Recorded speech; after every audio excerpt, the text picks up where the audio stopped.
बघितलं का रायबाची मालकीन आली हो. रायबाचं 1 नाही 2 नाही, एकदम शांत असं कुरवळून घेतो. हिनं अजून 5 मिनिटं कुरवळ का नाही 100% रायबा खाली बसणार. असा जागा करतो असा जरा इकडे तिकडे. आणि गडी खाली साहेब बसते 4 पाय असं.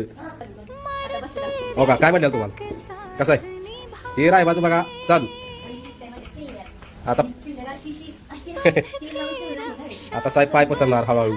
त्याचं एक वैशिष्ट्य काय माहिती का, तू आलीस का नाही ह्याच्या चेहऱ्यावर एक हावभाव वेगळा असतो. म्हणजे तुमच्या जवळ बॉन्डिंग जरा वेगळंच आहे. माया लेखीच असले माया लेख का माया लेखी माया लेख म्हणजे ती प्रेम ही निरागस प्रेम हे असं त्या डोळ्यात दिसतो की. हा बघा झोपले साहेब. काय म्हणले आता 3 पाय आल्यावर पसरली, 1 पाय राहिला तेवढा ते अंगाखाली गावलाय म्हणून. काल झोपलेला नव्हता. आला आला आला 4था पाय आलेला आहे पुढे. ह्याच्यासारखा आशीर्वाद मला तर असं वाटतं अख्ख्या जगात कुठे मिळत नसेल. झोपले